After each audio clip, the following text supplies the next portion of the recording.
Good day and welcome back to another DBZ Dokkan Battle video. In this video we're going to be taking a look at how the Strength LR Goku GT and Super Saiyan 4 Vegeta unit does in DBZ Dokkan Battle at 100% in the Hidden Potential system.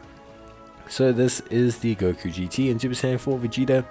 They are the Miracle Making Final Showdown, and they are one of the two headlining 8th anniversary units.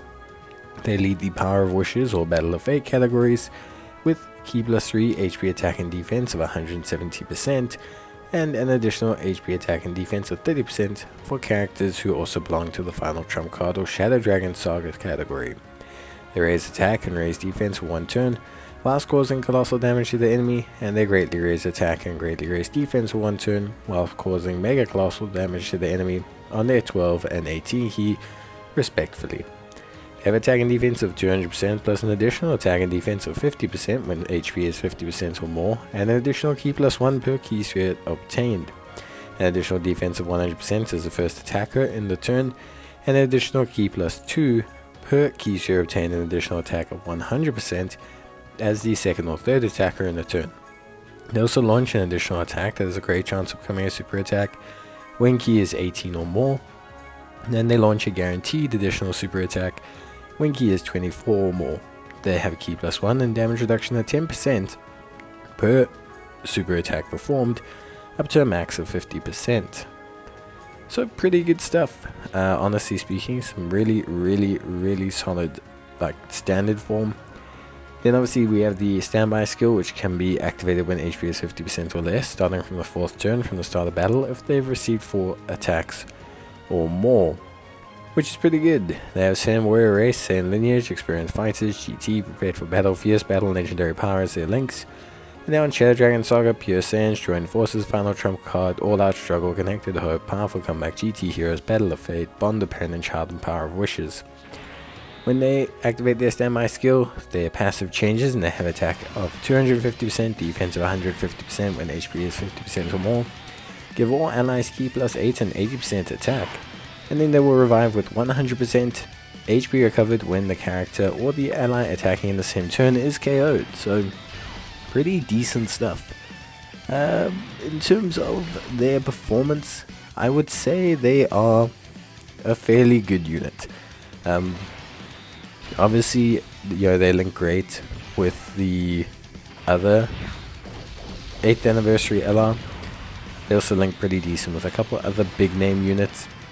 One thing I will admit, they do struggle a little bit in terms of team.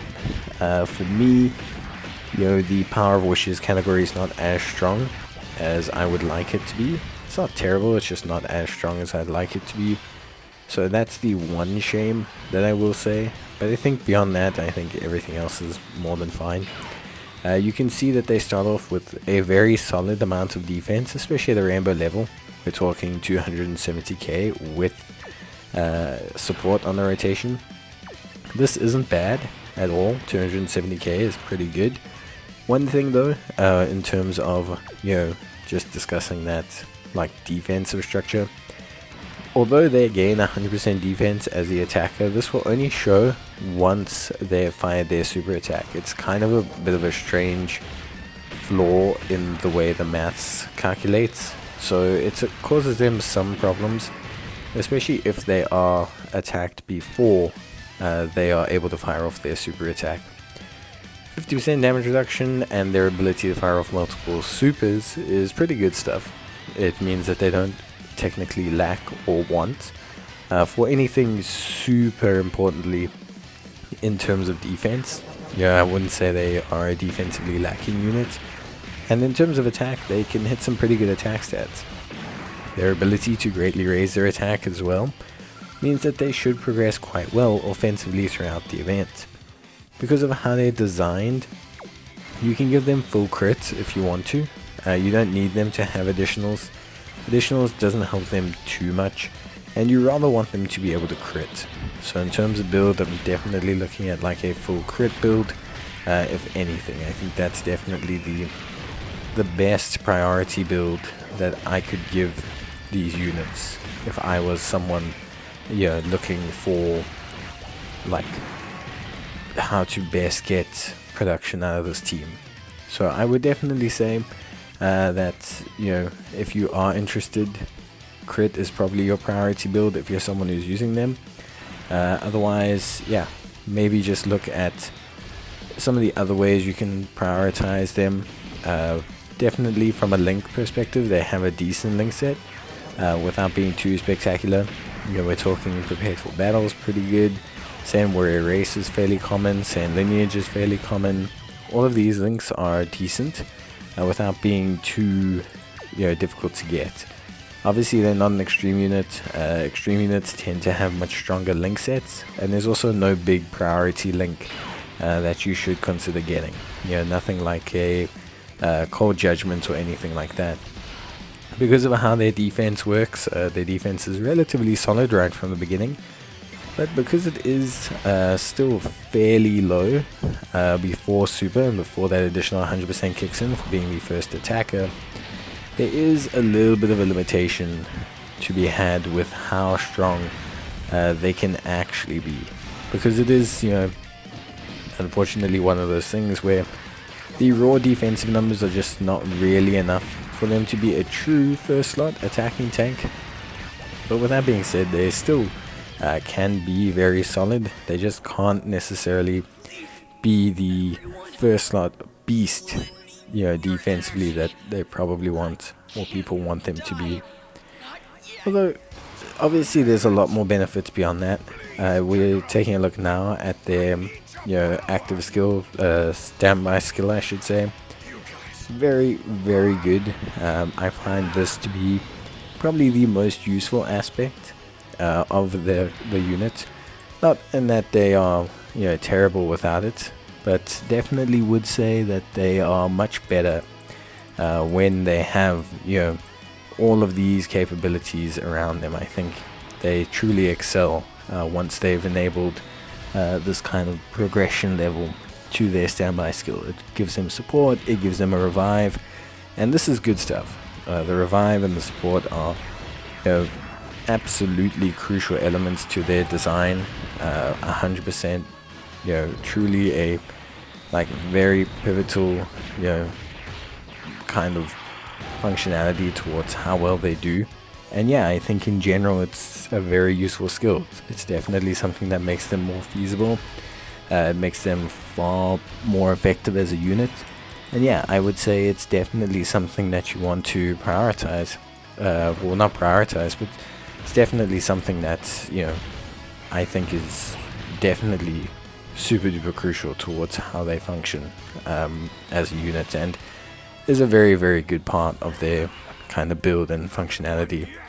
But I think they're awesome.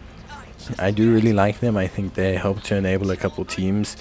I do think Power of Wishes is probably one of the weaker anniversary categories we've got. Battle of Fate also maybe not the most synergistic category for them to have as a second one either. So that's sometimes a little bit of a shame. But beyond that, I think they are still very solid.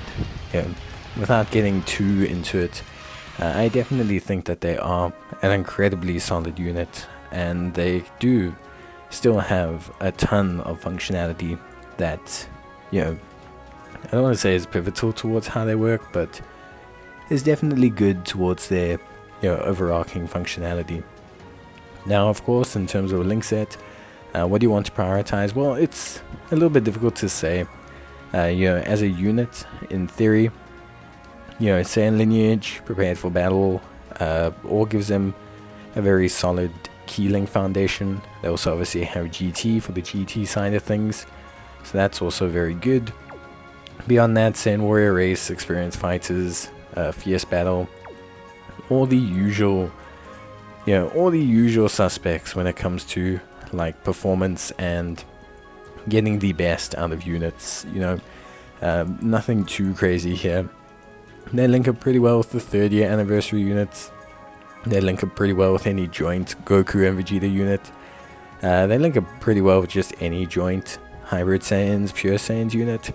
So overall I would say they're just solid. I don't think there's anything terrible about them. I think they are just a very good unit. I think they're strong.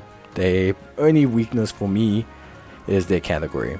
They don't lead the wildest category for me. I think that's probably, if I could say one thing that limits them, it's definitely the most limiting thing for them. But it's not the end of the world. You know, it can happen. It's definitely, you know, something that plagues certain units, and they do get a buff after the anniversary with the advent of the LRSS4 Goku for the Tanabata campaign. So yeah, they're still a very strong unit. I think they're a good buff. If you're a GT fan, then you're probably going to want to pick them up, because yeah, definitely a very good buff to enable a lot of GT units and just make that team holistically a lot better. But yeah, I think overall still a very strong unit, and a unit that's a lot of fun to use.